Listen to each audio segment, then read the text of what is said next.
अस्सलामुअलैकुम दोस्तों, आज की मेरी ये वीडियो पाकिस्तान में पेश आने वाले एक बहुत ही भयानक और दिलसोज़ वाक़े से मुतल्लिक है।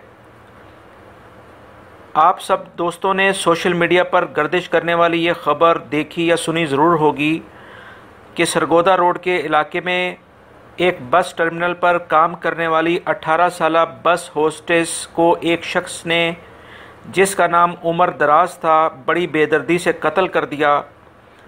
उसकी तफसील मैं कुछ आपसे शेयर करना चाहता हूं, जो कि इंतहाई अफसोसनाक और दिलसोज़ वाक़े के तौर पर इस वक्त हमारे इस बेहिस माशरे में रोनमा हो चुकी है। कुछ साल पहले इस महविश नामी लड़की के वालिद तवील अलालत यानी बीमारी के बाइस इंतकाल कर चुके थे। इसके वालिद के इंतकाल के बाद महविश ही वाहिद अपने घर की कफ़ील थी और वो अपने बहन भाई जो उससे छोटे थे उनकी कफ़ालत के लिए अपने घर से निकली ताकि जायज़ और मेहनत के साथ रोज़गार कमा सके और अपनी फैमिली का सहारा बन सके, जो कि एक हमारे माशरे की बेहिसी की एक बहुत बड़ी अलामत है कि हम अपने इर्द गिर्द के माहौल पर ज़रा सी भी नज़र नहीं रखते हैं कि हमारे आसपास के लोग किस तरह की ज़िंदगी गुजारते हैं। इन तमाम सूरत हाल के बाद उसने एक बस टर्मिनल पर एज अ बस होस्टेस की नौकरी शुरू कर दी। इसी बस टर्मिनल पर एक उमर दराज नामी शैतान सिर्फ शख्स भी काम करता था। उसने वहाँ नौकरी के दौरान महविश को शादी की पेशकश शुरू कर दी, जिस पर इनकार करने की वजह से उमर दराज ने महविश के साथ दस्त दराजी यानी ज़बरदस्ती करने की भी कोशिश की, जिसका वो अपनी फैमिली से अक्सर ज़िक्र करती रहती थी, अपनी वालदा से बताती रहती थी कि कुछ इस तरह से कुछ लोग, एक लड़का है उसको तंग करता है। बामुश्किल 18 महीने महविश ने इस जगह पर काम किया और इस तमाम सूरत हाल की अपनी फैमिलीज़ को भी उसने बताया कि कोई शख्स उसको तंग करता है, उमर दराज उसका नाम है, उसकी हरकतें सही नहीं हैं। इस सिलसिले में उसने बस टर्मिनल इंतज़ामिया और घर वालों दोनों को इसमें ख़बर की, मगर इन तमाम सूरत हाल के बावजूद उमर दराज का हौसला बढ़ता रहा और महविश ने वहाँ से मुलाजमत छोड़ दी और उसने एक नई जगह पर, जिसे अल हलाल बस सर्विस कहते हैं, वहाँ पर काम शुरू कर दिया। उमर दराज ने फिर भी इसका पीछा ना छोड़ा और मुल्तान आ गया। कत्ल के दिन महविश अपनी ड्यूटी ख़त्म करके हॉस्टल की तरफ जा रही थी। उमर दराज इसका पीछा करते हुए इसे तंग करने लगा।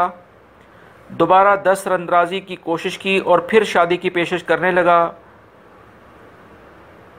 ऐसा बेहिस इंसान जो कि शादी की पेशकश भी करता है और ज़बरदस्ती भी करने की कोशिश करता है, ये दरिंदा सिफ्त शख्स महविश को मुसलसल तंग कर रहा था। महविश ने एक बार फिर उसके हरकतों की वजह से इनकार किया तो उमर दराज ने मुश्तिल होकर उस पर फायर कर दिया। बस सर्विस इंतज़ामिया ने इन तमाम सूरत हाल काफ़ी देर तक महविश वहाँ पर ज़ख्मी हालत में पड़ी रही और उसके बाद बस सर्विस इंतज़ामिया ने उसे हॉस्पिटल पहुंचाया, जहां वो ज़ख्मों की ताब ना लाते हुए दुनिया छोड़कर चली गई। एक और हवा की बेटी इस दुनिया से बेदर्दी से कत्ल कर दी गई। इन तमाम सूरत हाल के बाद आप अंदाज़ा इस लड़की की गुर्बत का लगा सकते हैं। पुलिस ने मुलजिम को भी गिरफ़्तार कर लिया है, तफ्तीश भी शुरू कर दी है। महविश के घर की गुर्बत का अंदाज़ा आप इस बात से लगा सकते हैं कि उनके घर में कफन तक के पैसे नहीं थे। महविश एक बहुत ही गरीब घराने से ताल्लुक़ रखती थी, जो कि रिज़्क़ हलाल जायज़ तरीके से अपनी फैमिली की कफ़ालत करना चाहती थी, मगर उसको नहीं पता था कि इस माशरे में दरिंदा सिफ्त लोग भी हैं जो ऐसे लोगों के लिए घात लगाकर बैठे रहते हैं, जिनके अपने घरों में माँ, बेटी, बहन शायद नहीं होती हैं।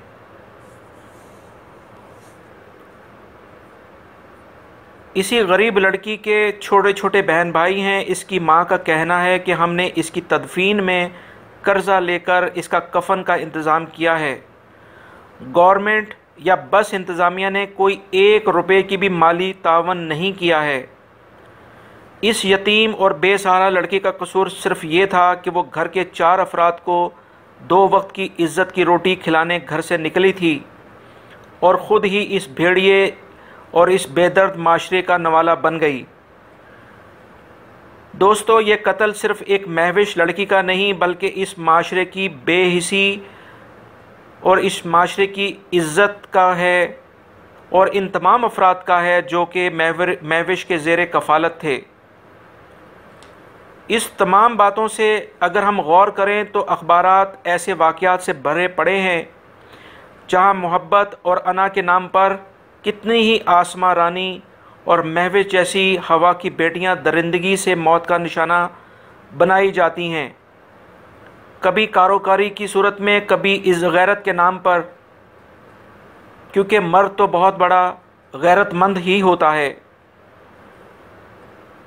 हुकूमती इदारे हमेशा की तरह इन तमाम मामलात में नाकाम ही रहते हैं और हम भी कुछ अरसे बाद इन तमाम वाक़यात को भूल जाएंगे और अपनी ज़िंदगी में मदहोश हो जाएंगे और एक नई हवा की बेटी कुछ अरसे बाद हमें दोबारा से ये एहसास दिलाएगी कि कोई आसमां रानी और महविश भी ऐसे पहले कत्ल हो चुकी है। उम्मीद करता हूँ मेरी इस वीडियो को आप लाइक करेंगे और इस बेहिस माशरे के ऊपर एक हल्की सी क्लिक ज़रूर आप करेंगे, इस वीडियो को आप शेयर ज़रूर करेंगे ताकि दूसरे लोगों तक कम से कम एहसास जो कुछ काफ़ी हद तक हमारी सोसाइटी में मर चुका है वो जागे और ऐसे तमाम अफराद जिनके अपने घरों में माँ, बेटियाँ, बहनें हैं वो इस बात का एहसास करें कि किस तरह से इस माशरे में कुछ ऐसी फैमिलीज़ भी रहती हैं जिनका पुरसाने हाल कोई नहीं होता। क्योंकि दोस्तों, गरीब होने में देर नहीं लगती है, कुछ अल्लाह का निज़ाम है, गरीब होने में देर नहीं लगती है। वीडियो देखने का बहुत बहुत शुक्रिया। अस्सलामु अलैकुम।